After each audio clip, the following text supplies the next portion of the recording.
good morning. Mo kí gbogbo ọmọ Yorùbá káàkiri gbogbo ibi tí ẹ bá tuntun ń wá wa tí ẹ ti ń wò wá.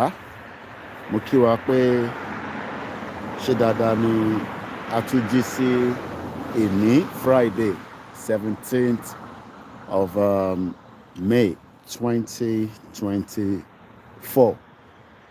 Mo fẹ́ ká máa wo àwòrán tó ń bẹ níwájú wa yìí, ká wá máa mú lọ sí ilẹ̀ Yorùbá, ká máa fi ẹ̀mí bá lọ, ká máa béèrè ọ̀pọ̀lọpọ̀ àwọn ìbéèrè tí a máa ń bira wa tí ó máa ń yà wá lẹ́nu pé àwọn gọ́vnà wa, àwọn politicians, àwọn tó yẹ kó ṣe ààbò fún ilẹ̀ Yorùbá tí wọ́n refuse láti ṣe àwọn ààbò náà.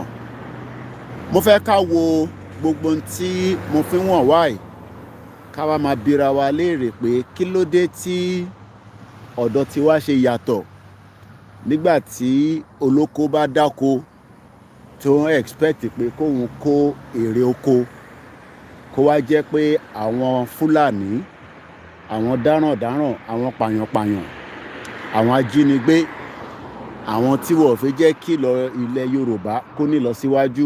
Ẹ̀yin náà wo àwọn tí wọ́n gbin oko síbí.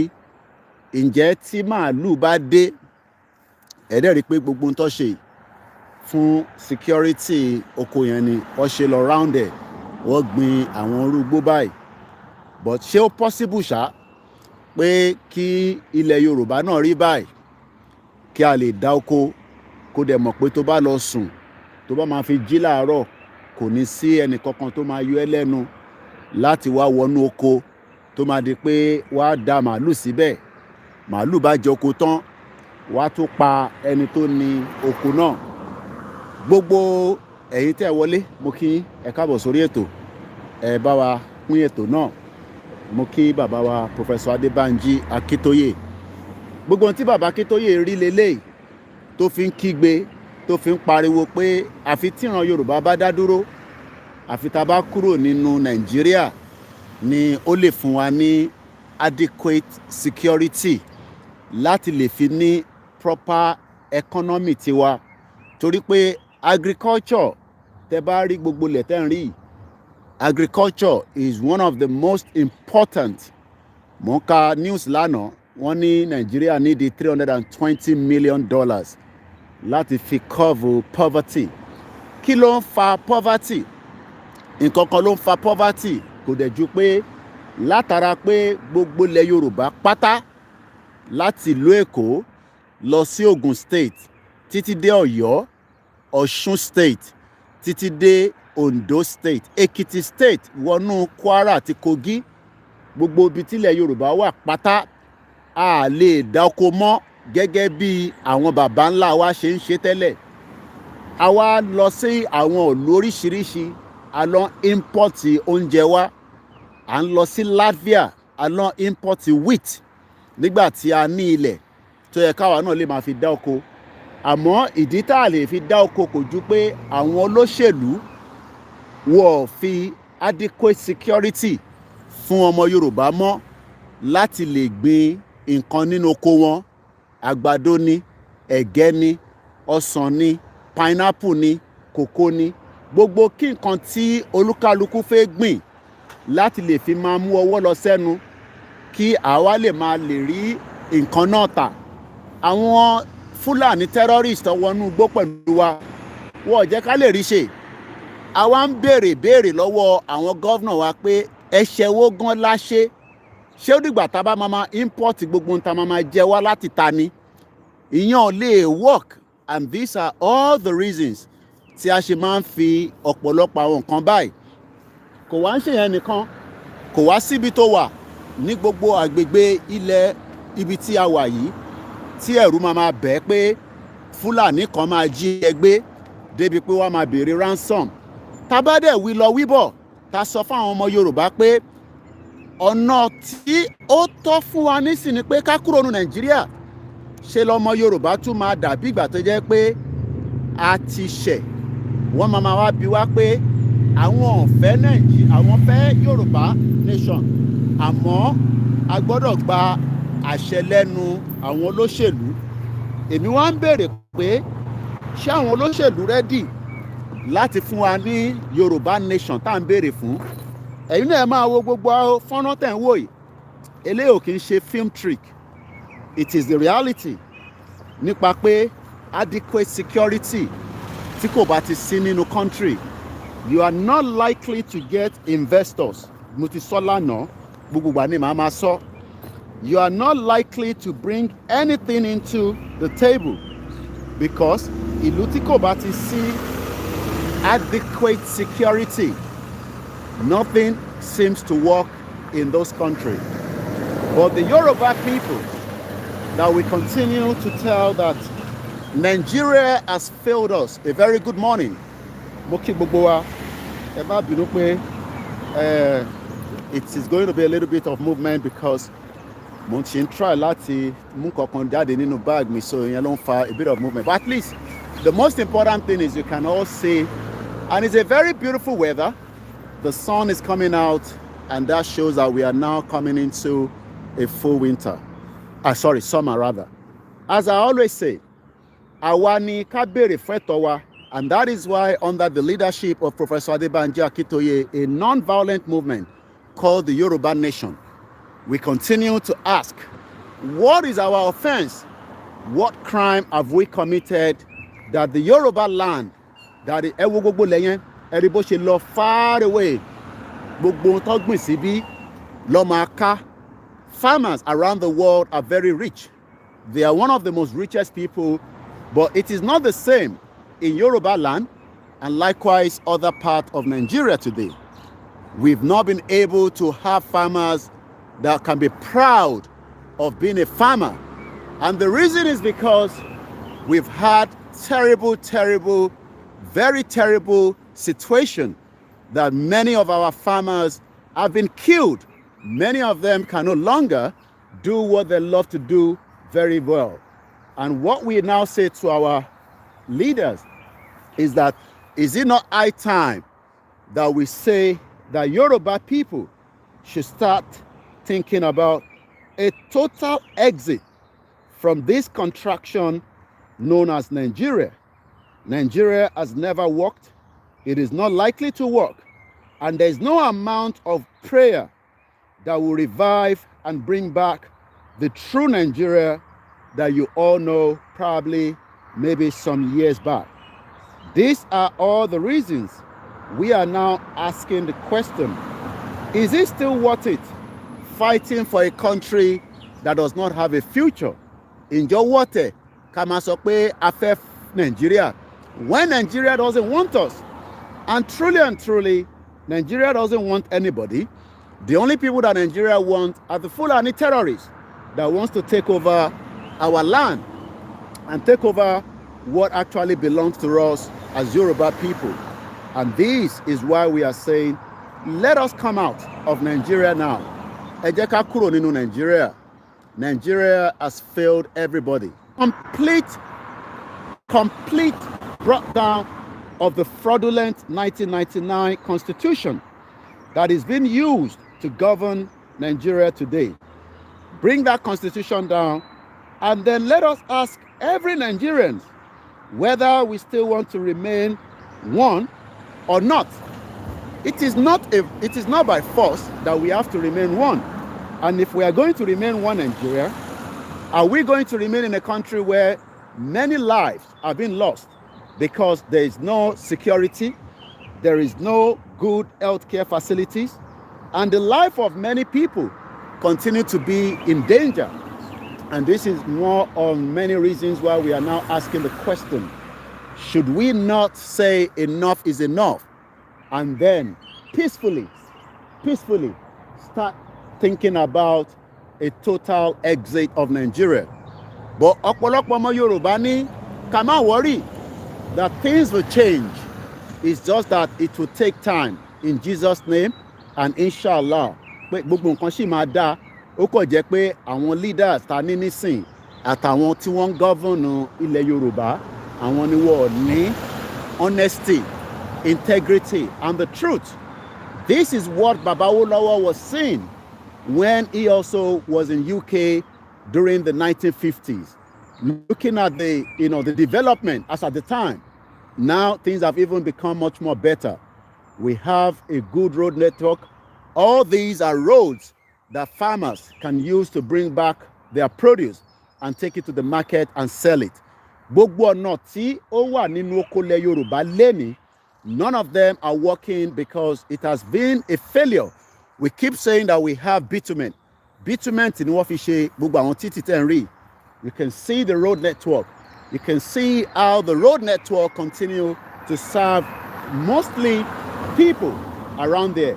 But unfortunately, àwọn tó yẹ kó dá sọ̀rọ̀ náà, most of them are still saying, let us restructure Nigeria.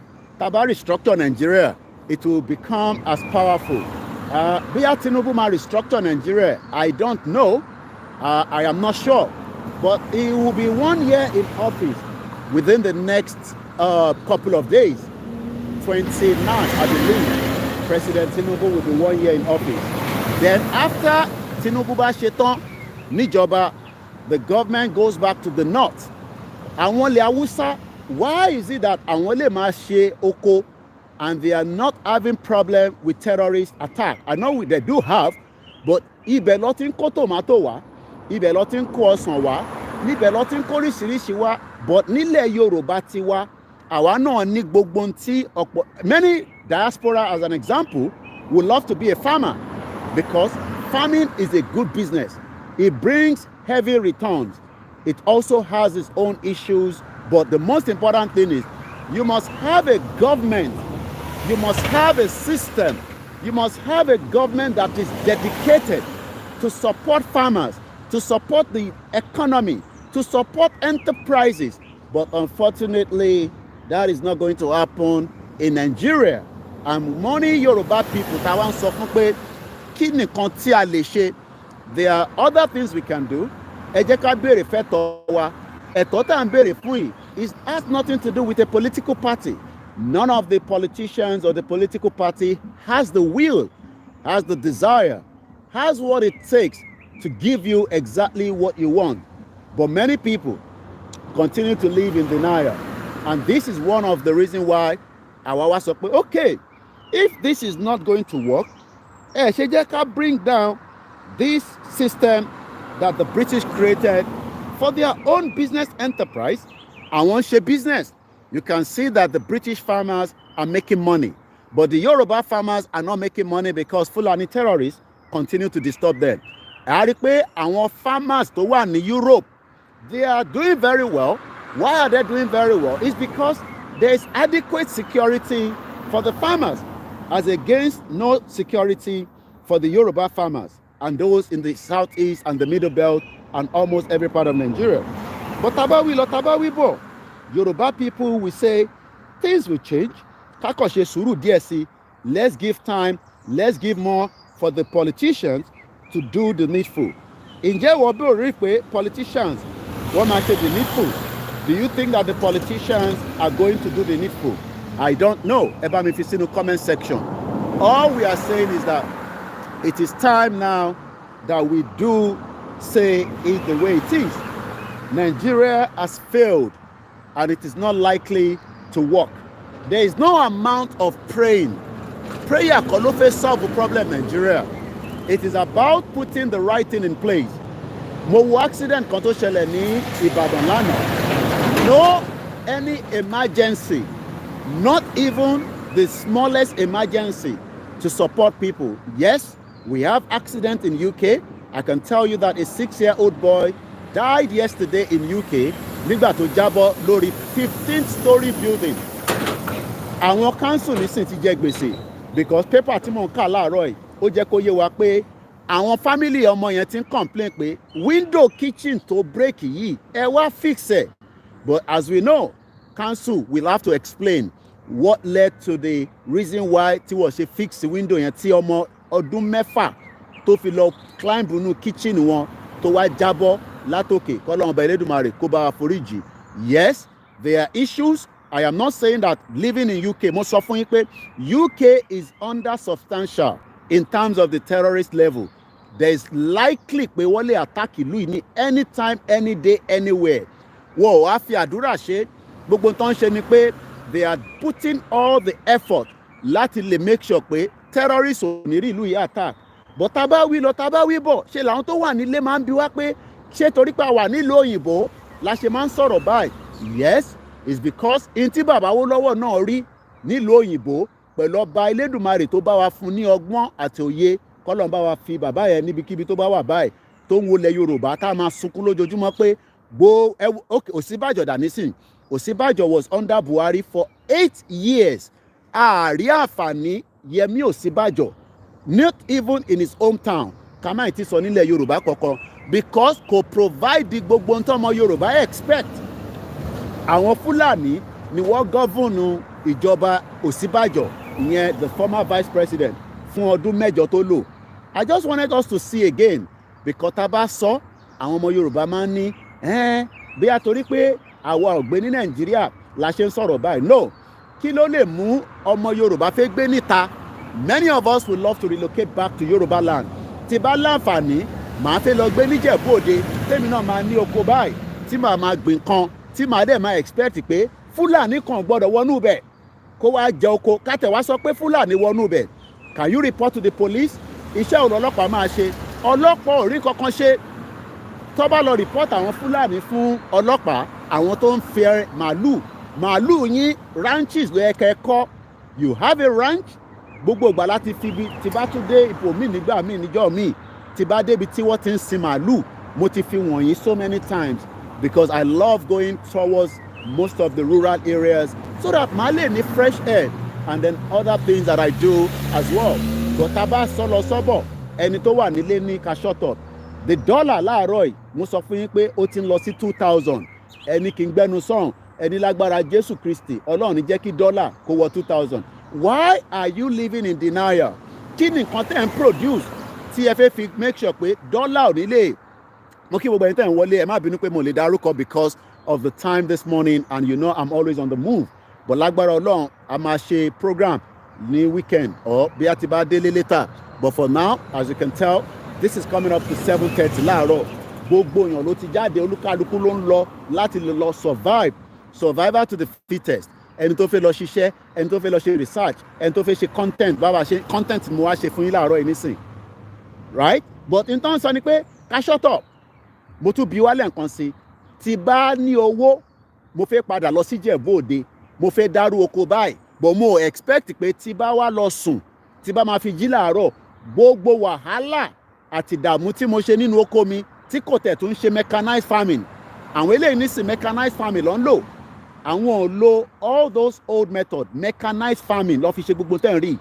Èèyàn kan wá roko, á kọ ebè, á gbin cassava, á gbin àgbàdo, á gbin cashew, á gbin this, á gbin that.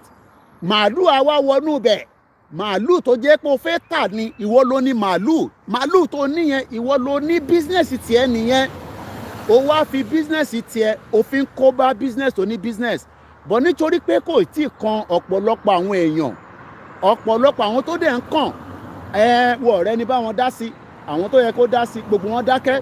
Àwọn tó wà nílùú òyìnbó wọ́n ní kẹ́ máa pray fún Nàìjíríà kọ́ ló ń jẹ́ kí Nàìjíríà dá, but wọ́n dẹ̀ mọ̀ pé prayer kọ́ ló fi ń solve problem Nàìjíríà, prayer kọ́ ló fi ń ṣe títì. So I'm gonna move a little bit ká show yín ní another side as I move so that mo kàn fẹ́ kọ̀ rí so kò sí nǹkan kan pé prayer kọ́ ló fi ń fix títì.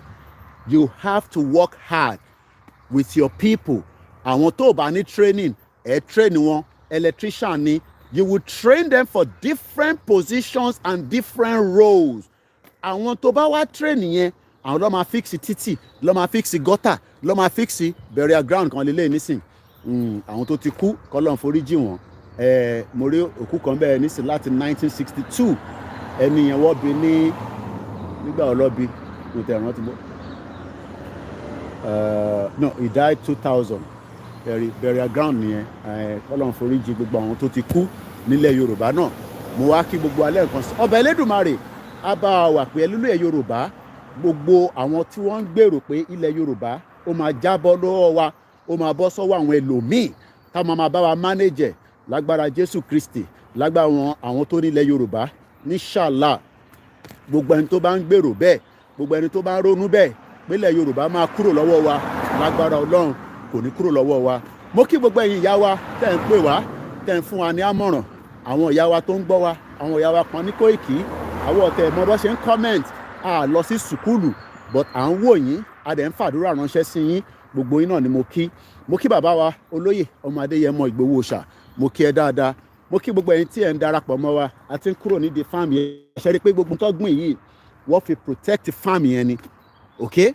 It's like protection, but at the end of the day protection tó matter ni pé kò sẹ́nì kankan tó máa wọnú igbó yẹn tó máa lọ jí kankan níbẹ̀. But tá bá wí lọ tá bá wí bọ̀, ṣe làwọn ọmọ Yorùbá ní ọ̀nà ẹnu wa ń rùn pé ká gbẹnu dákẹ́, pé kí ló dé tá à ń disturb ilẹ̀ Yorùbá, ká fi sílẹ̀ bẹ́ẹ̀ KPC máa rọ́ọ̀nẹ̀. And as I see it now, APC ti pín sọ́nà mẹ́ta, because tó bá máa fi di 2027 ẹ máa rí ọ̀pọ̀lọpọ̀ movement. Mò ń ka lórí X plane kan ló ń fò yẹn, gbogbo ilẹ̀ Yorùbá ló yẹ kó ní airport. Èkìtì state, Ògùn state, gbogbo ilẹ̀ Yorùbá pátá kò wá ń ṣe airport ẹyọ kan, a máa ní major airport, àti wá ní local airport tó jẹ́ pé from point A to point B. But unfortunately gbogbo nǹkan Awólọ́wọ̀ fẹ́ plan tó fẹ́ ṣe nìyẹn, ó ní master plan yẹn lọ́wọ́, but nígbà tí wọ́n fún ṣe, àwọn tó yẹ kó support Awólọ́wọ̀, àwọn tó yẹ kó jẹ́ káwólọ́wọ̀ rí ṣe, wọ́n jẹ́ kó rí ṣe, wọ́n dìtẹ̀ Awólọ́wọ̀ títí tí bàbá yẹn tó fi jẹ́ ìpè Ọlọ́run. But àwa tó kù báyìí, àwa ní ká wá máa béèrè fún ẹ̀tọ́ ọ̀rọ̀ ẹ̀ ká béèrè fún. Mo kí gbogbo ẹ̀yin tẹ̀ ń darapọ̀ wa ní gbogbo ibi tẹ́ ti ń wò wá. Tẹ́ bá wa pín ètò náà, I appreciate ẹ bá wa pín, ẹ jẹ́ kí o délé ṣẹ́rí fáàmì ẹni ẹlẹ́ǹkan sí ká tó kúrò níbẹ̀ ṣẹ́rí. Can you see it? This is the future. Tá à ń sọ fọ́mọ Yorùbá pé o ò lè ní farm kíyà máa jẹ, kò possible. Farmer ló ní owó lọ́wọ́, ẹni tó bá ní farm, gbogbo àwọn elétàn rí ní sàwọn tó ní farm yìí ni. Farmer ló ní owó lọ́wọ́, bọ̀ nílẹ̀ Yorùbá farmer ló ṣe tálákà tó máa bẹ̀bẹ̀, farmer á tún máa bẹ̀bẹ̀. Ìjọba máa ń bẹ̀rù farmer ni. Ẹ wo títì, tó bá sí títì, báwo ni farmer ṣe fẹ́ gbé ẹrù tó gbìn, báwo ló ṣe fẹ́ gbé jáde? Gbogbo ohun tá à ń sọ lójoojúmọ́, gbogbo tá a fi ń ṣe àwọn explanation yìí, kò ń ṣe pé torí pé a nífẹ̀ẹ́ ẹ̀yin tẹ́ wà nílé, a mọ̀ pé wọ́n ti kéjì yín, a mọ̀ pé wọ́n ti lóríṣiríṣi voodoo, marabot, oríṣiríṣi oògùn ló ti fi gba làákàyè yín. A dẹ̀ mọ̀ pé wọ́n ti fi poverty, wọ́n ti fi bà yín jẹ́. Gbogbo àwọn owó kéékèèké tẹ́ yẹ kẹ́ fi ní, ó yẹ kẹ́yìn náà ní owó lọ́wọ́, ó yẹ kẹ́yìn náà lè máa send, ó yẹ kí lè máa sọ fẹ́ni tó wà Nàìjíríà pé jọ sáré yá mi ní £5,000 kó send ẹ̀ sí mi. Bó ṣe ń ṣe tẹ́lẹ̀ nìyẹn, àwọn parent tiwa máa ń ṣe yẹn, wọ́n ń send owó sáwọn tó wà ní London. Kódà mo broke díẹ̀, anywhere in the world ó yẹ kájọ máa ṣe business, ó yẹ kájọ máa ṣòwò, ó yẹ kájọ máa ṣe so many things. But nígbà tí ìwọ fúnra rẹ gan ò ní ọmọ Yorùbá mélòó ló ní 500,000 naira l'account? Kò ń ṣe pé gbogbo yàn ní o, àwọn kan ní, àwọn kan lówó lọ́wọ́, but how many people tó bá ní 500,000 naira l'account bá ń fi sínú comment section tó jẹ́ pé owó tiẹ̀ tó fi ń ṣe business? Gbogbo businesses yín wọ́n ti disturb ẹ̀.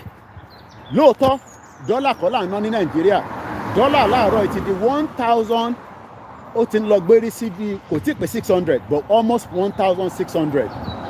ṣẹ̀rí nísìn ṣé ẹ kí gbogbo tó yẹ kó ṣẹlẹ̀ nílẹ̀ Yorùbá, àwọn arábìnrin tẹ̀ ń rí obìnrin lẹ́ni tó ń bọ̀ yìí tó máa já lọ báyìí, ṣó possible bẹ́ẹ̀ kí obìnrin kan nílẹ̀ Yorùbá kó máa rìn báyìí kí Fúlàní máa yọjú sí láti jí gbé?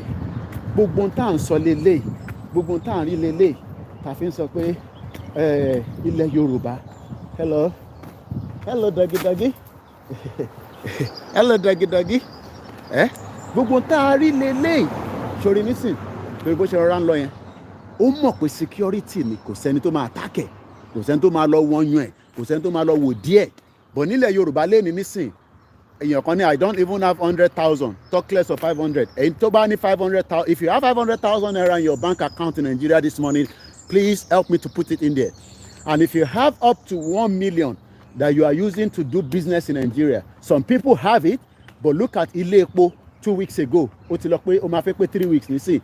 Ilé Epo market around Abúlé Ẹ̀gbá. We heard that people went there, not people, Fulani terrorists, burnt down the whole market, not the whole market, but people lost up to 500 million naira. And all these, you keep asking yourself, ẹ̀ṣẹ̀ wo la ṣe? What is our crime? What have we done? Enter our Instagram. Hello, join in our platforms. We got to cut that because I need to switch on to another platform quickly. Hello, sorry, other platform. But when we say all the time, let us leave Nigeria, people are saying, no. We shouldn't leave Nigeria. We should try to fix Nigeria. And I'm asking, and what will they fix in Nigeria for? Who actually are you planning to fix Nigeria for? Because Nigeria cannot be fixed. We have many countries. Sorry, all these, gbogbo wa pátápátá, ó ti di igbó nígbó. Gbogbo tó yẹ kó jẹ́ tiwa, ó ti di tẹlòmíì. All these and many more is the reasons why we are saying no. This is not fair. This shouldn't be like this. Ọ̀nà kan ló yẹ ká gbà, ọ̀nà ó ló yẹ ká gbà. Let us now move out of Nigeria and think about the better future. But ọ̀pọ̀lọpọ̀ wa ní no, àwọn ò fẹ́ bẹ́ẹ̀. We want to remain Nigerians and we will remain so. And this is not working for anybody. And like I always say, is either we do the needful now or we would all regret it in the near future. And as we're going to be bringing the broadcast towards the end in a minute, because I always love to come and see, this beautiful part and then make my way back home and do some other things as well. Let me remind you, nobody is coming to help you. You must help yourself. You must be ready to help yourself. Don't expect. Many roads in Nigeria today are not motorable. You know why? Because it has failed. It has failed. How do you move goods from point A to B when you don't have a good road network? You must have a good road network to be able to move goods from the farm to where you want to produce, to the factory, to the company. But unfortunately, many Yoruba people keep telling us that that is not what we want. What we want is we want a Nigeria that can work, where we can use the Nigerian passport to travel to wherever we want.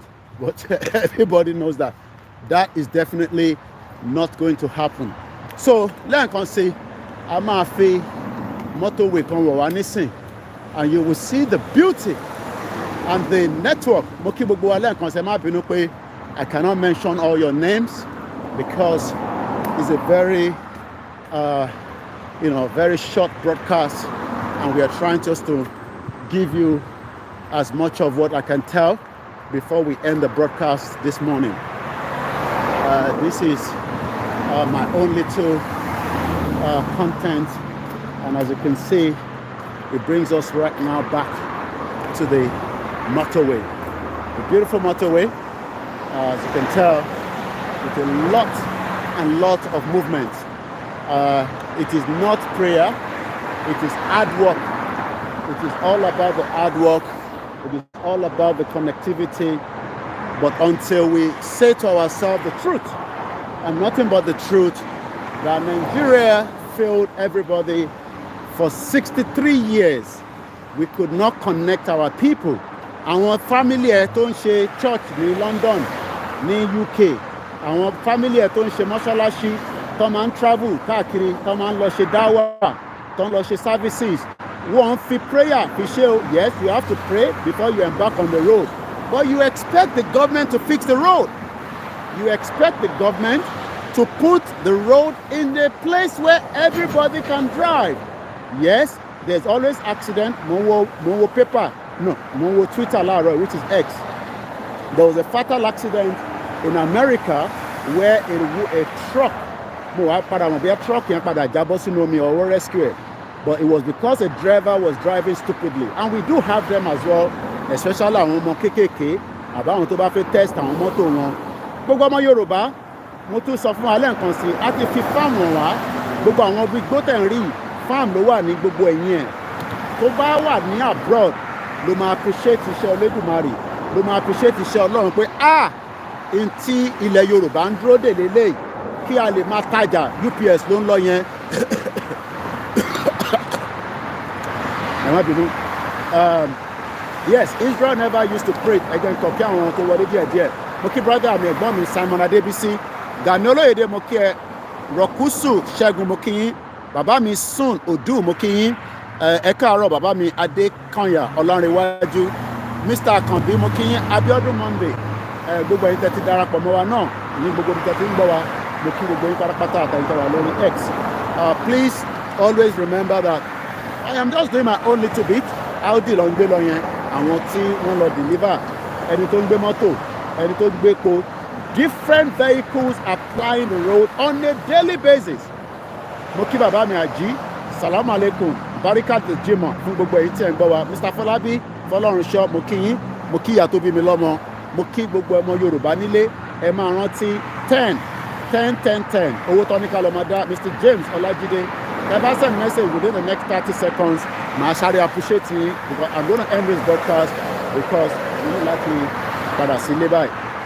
Ifeanyi mọ́lẹ̀ ayé mo kí ẹ brother mi dáadáa Mr. Abiodun mo kí yín gbogbo ẹni tó bá kí mi within the next 30 seconds Akọgun Oris mo kí yín mo kí ní gbogbo Ìbàràpá East mo kí bàbá wa Ológun Olúwa mo kí bàbá wa gbogbo ẹ̀yin bàbá wa tájọ́ ń ṣe Yorùbá nation ẹ̀yin ìyá wa tájọ́ ń ṣe Yorùbá nation ẹ má yẹ kó sú wa ẹ má jẹ́ kó rẹ̀ wá ẹ gba àdánwò lọ dáwó sínú Yorùbá central account very very important 10 naira kò pọ̀ jù fẹ́ tó wà Nàìjíríà láti lọ dá sí tó bá ní jù bẹ́ẹ̀ lọ ẹ lè dá sí.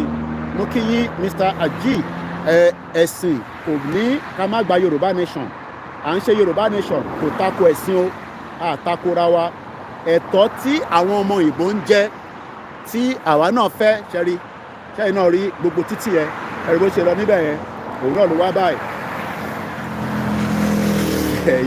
Mr. Aji ni how I wish I could join you ẹ bá apply for visa tó bá fún yẹn wá bẹ́ẹ̀ mo kí ìyá mi ẹ̀jẹ̀ sáré appreciate Ìyábọ̀ Olúdòmí mo kí yín mo kí Mr. Olúwaṣeun Akínyẹmí thank you so much ẹ má bínú gbogbo ẹ̀yin tí why do I need to jump àbúrò ẹ̀ gbálẹ̀ ọ̀nà mo sọ fún ẹ pé mo wá jump ni. So thank you so much everyone Yorùbá níyì mo kí ẹ mo kí gbogbo àwọn Koikimedia team àmọ́ tó ṣe truck yẹn ó ti pull over síbẹ̀ yẹn bóyá ó ní problem ni bóyá ó fẹ́ tọ̀ ni bí ó fẹ́ yàgbẹ́ ni I don't know but ẹ rí i pé ibi tó pull out sí yẹn ibi tó láti pull sí ní ẹ̀bí tó wọ́n ti create títì kékeré fún wọn láti lè pull ọlọ́kadà òun náà ń lọ olúkálukú náà ní right of road mo kí yín lẹ́ẹ̀kan sí ìyá mi Ìyábọ̀ Olúbùnmi ẹ ṣé gan ni mo kí gbogbo ìyá wa ẹ̀yin ìyá dáadáa tẹ́ ń gbàdúrà fún wa mo kí gbogbo ẹ̀yin bàbá wa ẹ̀sìn òní kankan ṣe pẹ̀lú Yorùbá nation engineer Dadadéwálé àwọn tó yẹ kó máa ṣe títì lélẹ̀ engineer wa ń ṣe POS engineer ń wọ̀kadà káàkiri ẹ̀jẹ̀ kẹ́ máa bá wa sábìsì gbogbo títì kí ẹ máa bá wa ṣe monitoring pẹ̀lú technology ẹ mọ Yorùbá àsìkò tó ẹja kúrò nínú Nàìjíríà ò lè ṣe kankan fún wa it is a crime scene and on that note I will be leaving you now because like I said it's just a very short broadcast as usual ẹ ti mọ̀ pé tí Koiki bá ti jáde ó máa ń mú gbogbo tó ń lọ níta wá fún yín just to keep you up to date as well. Mo kí gbogbo ọmọ tó tẹ̀lé wa nínú Yorùbá nation àwọn tó dẹ̀ náà wọ́n fẹ́ Yorùbá nation no problem kò sí jà níbẹ̀ ẹ̀gbọ́n mi Yẹmí Fátókí mo kí yín sà gbogbo Muyideen mo kí ẹ gbogbo ẹni tó bá náà wọ́n fẹ́ Yorùbá nation kò sí jà níbẹ̀ àbára wa jà tẹ́ bá ní Nàìjíríà lẹ fẹ́ no problem àtẹni tó fẹ́ Nàìjíríà àtẹni tó fẹ́ Yorùbá nation tó bá yá gbogbo wa náà la máa ní understanding ìntàfẹ́ bẹ́ẹ̀ ni a ní láti ní nation tiwa gbogbo tẹ́ ń wò yìí kò ń ṣe film trick life lélẹ̀ aago 8 ló fẹ́ lọ lù ẹ wo adúrú èrò tó ti bọ́ sí títì 8 o'clock ló fẹ́ lọ lù ẹni tó ń lọ sí Scotland ó wà lára àwọn mọ́tò yìí ẹni tó ń lọ Manchester wà ẹni tó ń lọ Sheffield wà ṣẹ́rí mọ́tò tó ń kó lọ ẹni sì ó máa jáde bẹ́ẹ̀ ní sàn as well àrí òun ló lọ yẹn kò sí ọ̀nà kankan àbáyọjú pé kí ìran Yorùbá kó bọ́ kúrò ní Nàìjíríà. That is the final solution. Kò sí any remedy, kò sí any prayer kankan pé a fẹ́ ṣe Nàìjíríà. Na. Mo kí brother mi Olúwaṣeun Akínyẹmí lẹ́ǹkan sí. Anjorin Noah mo kí ẹ ṣe gan ni gbogbo ẹ̀yin èèyàn wa. Lágbára Ọlọ́run ẹ tún máa pàdé wa. Agbájé Wàsíù èèyàn ti Koikimedia mo kí ẹ dáadáa. Ẹ bá wa pín ètò yẹn, ẹ bá wa like ẹ. Ẹ sọ fún gbogbo ọmọ Yorùbá pé àsìkò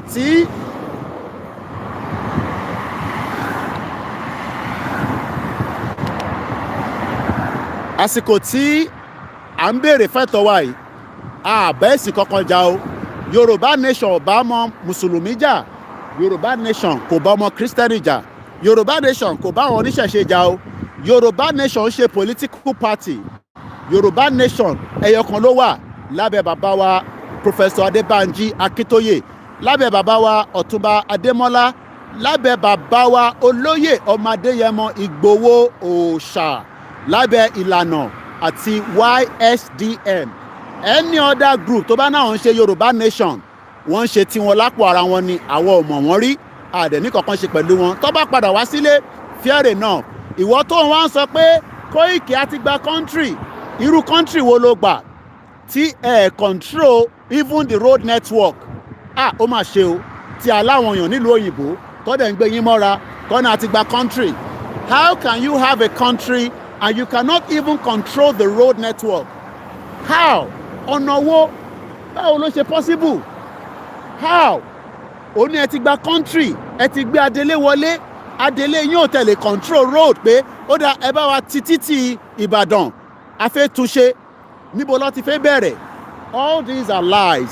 Àìtí gba Yorùbá nation country o, a sì wà lẹ́nu ẹ̀. À ń bẹ Ọlọ́run pé kó má pẹ́ kó má jìnà. Ẹlòmíà ní kò ní possible. Bíyá ìwọ ló máa lọ sọ́dọ̀ bàbá God, ó máa possible nílé ayé táwa wà yìí.